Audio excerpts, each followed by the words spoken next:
तर मित्रांनो, आज आपण बघणार आहोत बेसनच्या खुसखुशीत इडल्या। ह्या इडल्यांचे इन्ग्रेडियंट जरी ढोकळ्याप्रमाणे असले तरी ही कम्प्लिटली वेगळी रेसिपी आहे। त्यात आपण वेगळं काय टाकलं आहे ते ह्या व्हिडिओमध्ये आपण बघूया।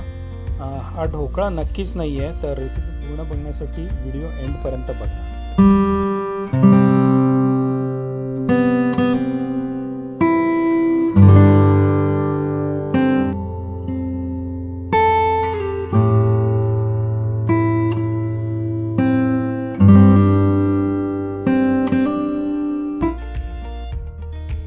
तुम्ही बघू शकता या इडल्या ज्या आहेत त्या किती सॉफ्ट आणि आतमध्ये एकदम मऊ लुसलुशीत। तर चला बघूया याचं साहित्य काय आहे। साहित्य आहे आपलं 2 वाटी बेसन, हिंग, लाल मसाला, गरम मसाला चवीप्रमाणे, लसूण, मीठ आणि याच्यात आपण 1 पाउच इनो टाकणार आहोत। त्यानंतर तंदुरी मेयो आणि आपल्या आवडीप्रमाणे टॉपिंग्स। सर्वप्रथम आपण आपल्या लसूण जे आहेत त्या खलबत्त्यात कुटून घेऊया। त्यांचं बारीक एक पेस्ट बनवून ते आपण आपल्या पिठामध्ये ॲड करूया।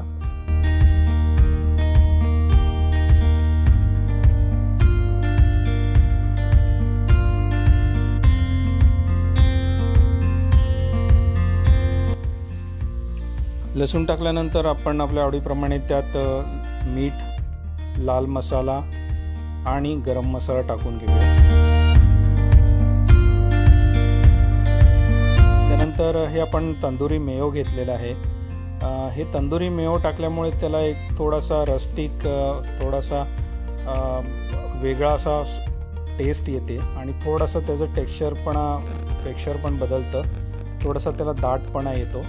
त्यानंतर आपण यात अर्धा लिंबू पिळून टाकणार आहोत। त्यानंतर पाणी घेऊन यात हे एका चमच्याने ढवळून घ्यायचं आहे। आपल्याला पिठाच्या सगळं गुठळ्या काढून टाकायच्या आहेत आणि मिश्रण एकजीव करून घ्यायचं आहे, पण पाणी आपल्याला एकदम कमी टाकायचं आहे। त्यानंतर आपण यात टाकणार आहोत ओरेगानो आणि तंदुरी मेयोचं कॉम्बिनेशन पण याला थोडीफार वेगळी टेस्ट येईल, थोडीफार पिझ्झासारखी किंवा एखाद्या सँडविचसारखी याची टेस्ट येईल। आणि सगळ्यात शेवटी आपण त्याला फ्लफीनेस किंवा सच्छिद्र बनवण्यासाठी आपण इथे इनो 1 पाउच टाकणार आहोत। 2 वाट्या बेसनसाठी 1 पाउच आपण इनो इथे टाकणार आहोत। इनो टाकताना आपण पाणी वगैरे ॲड करायचं नाही आहे, त्याच मिश्रणात इनो टाकून त्याला थोडंसं रेस्ट होण्यासाठी ठेवायचं आहे। त्यानंतर आपण आपले इडलीचे साचे साध्या तेलाने ग्रीस करून घेऊया। अंदाजे एवढ्या 2 वाटी बेसनमध्ये आपल्या 16 इडल्या म्हणजे असली 4 पात्र, 4 हे जे साचे आहेत ते होतील। जवळपास एका साच्यामध्ये तुमचं 1 टीस्पून चमचा पीठ येईल। तुम्ही बघू शकता पीठ कसं आता फुगलेलं आहे इनोमुळे। हे अंदाजे 2 ते 3 मिनिटात पीठ असं फुगतं। तर हा एक खूप मोठा फायदा आपल्याला मिळतो 1 पाउच इनो टाकल्यामुळे। आणि आपण बघितल्याप्रमाणे आता हे 1 चमचा आपण प्रत्येक साच्यात टाकून घेऊया। आपल्याला साचा पूर्ण भरायचा नाही आहे, कारण त्याला जेव्हा आपण स्टीम करणार आहोत तेव्हा तो पूर्णपणे फुगणार आहे आणि जास्त पीठ भरलं तर मग तो त्या साच्याच्या बाहेर येऊन पूर्ण आपल्या इडल्या ओल्या बनवू शकतो। तर अशा प्रकारे आपण सगळ्या आपल्या इडल्यांची जी पात्र आहेत ती भरून घेऊया।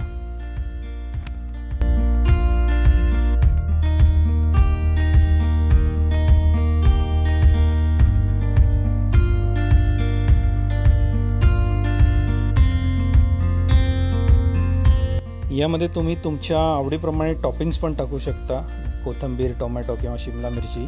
मी इथे एका पात्रामध्ये आपलं रेग्युलर पिझ्झा चीज जे आहे ते टाकतो आहे। तुम्ही तुमच्या आवडीप्रमाणे बाकीचे टॉपिंग पण टाकू शकता, पण पिझ्झा तंदुरी मेयो आणि ऑरेगानोमुळे त्याला थोडासा एक पिझ्झा किंवा सँडविच फ्लेवर येईल आणि तो स्टीम केल्यामुळे अजूनच चांगला त्याची टेस्ट वाढेल। त्यानंतर आपलं पीठ दाट असल्यामुळे आपण सगळी पात्र अशी थोडीशी हलवून घेऊया, जेणेकरून पीठ सगळीकडे व्यवस्थित पसरेल। त्यानंतर आपण आपलं पात्र तयार करून आता आपण आपल्या कुकरमध्ये स्टीम करण्यासाठी ठेवणार आहोत।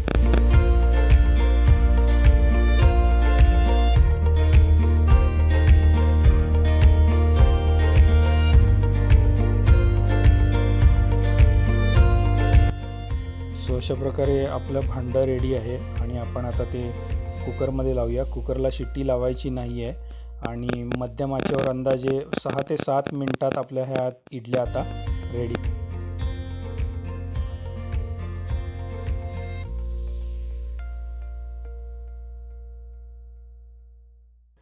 तर आता आपली 5 मिनिटं झाली आहेत. बघूया आपल्या इडल्या कशा झालेल्या आहेत.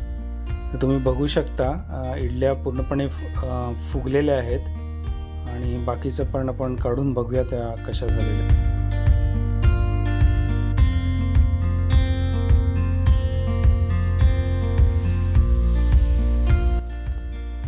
यामध्ये तुम्ही एखादी सुरी किंवा टूथपिक टाकून पण चेक करू शकता की ते आतमधलं पीठ शिजलं आहे की कच्चं आहे ते.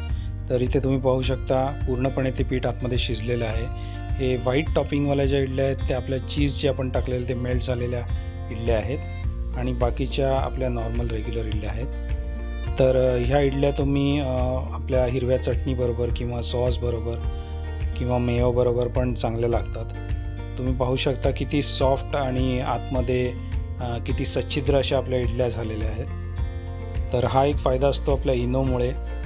इन्स्टंटेनियसली आपल्याला एखादी वस्तू सच्छिद्र आणि सॉफ्ट बनवता येते.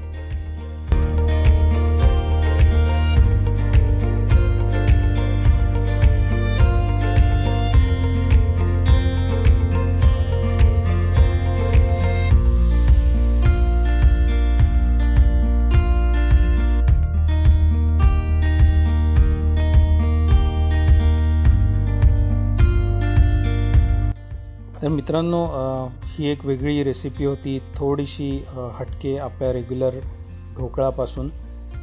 तर तुम्ही मला कमेंटमध्ये नक्की सांगा तुम्हाला कशी वाटली आणि अशाच युनिक रेसिपी पाहण्यासाठी आपला चॅनल नक्की सबस्क्राईब करा. थँक्यू.